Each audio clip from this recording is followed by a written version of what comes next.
the First Nations for consideration, engagement, and participation.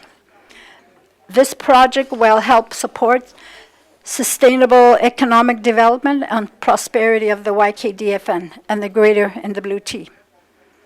The promotion of YKDFN, Acacho economic independence and growth, while protecting its tradition and values by playing a significant role in the design, development, construction, and maintenance of the project, will be connected to the North American grid.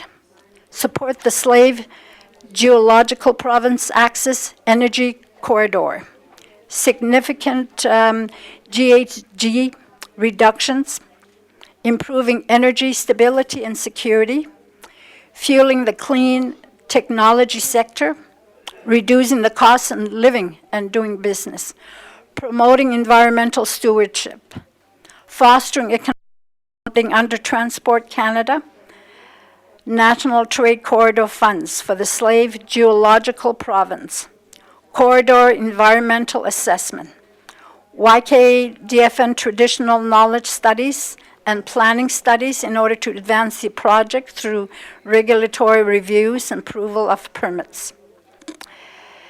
An Indigenous-owned Slave Geological Province corridor, which is primarily located in YKDFN, Chief Dry-Geese, Acacho territory, would serve as an important transportation, hydro, and communication corridor, while connecting the region and its vast mineral deposits to points south and ultimately to a deep water port in Nunavut. An all-weather road would adapt to the increasing challenge of climate change by replacing winter roads with more reliable access. Improved access would reduce operating costs for existing mines and facility resource exploration and development activities. All-weather access would support a green economy by enabling development of the Tolson Hydro expansion and transmission line project. MOU has been signed by the YKDFN and GNWT for YKDFN engagement and participation. Perceived benefits.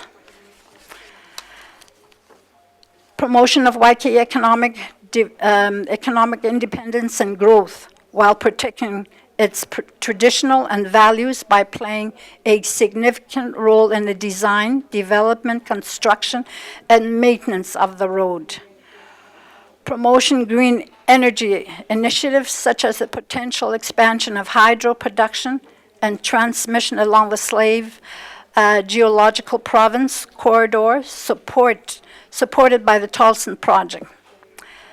The promotion of increased tourism opportunities for the YKDFN, reduce greenhouse gas emission from industry operations, increase the resilience of the transportation system by adapting to the impacts of climate change, lowering of costs for mineral exploration, sustainable development, production of the territory world-class deposits, supporting the development of a strong Indigenous workforce and create Indigenous business opportunities through construction and operation.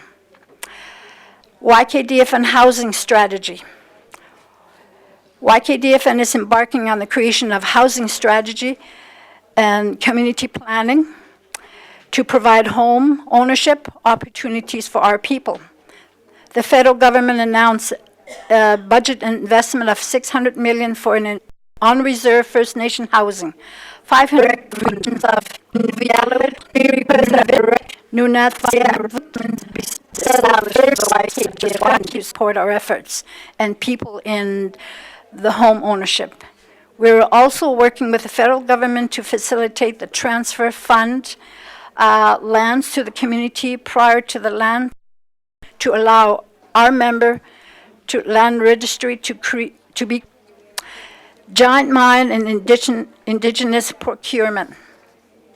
In light of the announcement made today regarding the funding for the remediation of abandoned mine sites in the NWT, YKDFN would like to request that as part of Truth and Reconciliation Committee's recommendations that the YKDFN,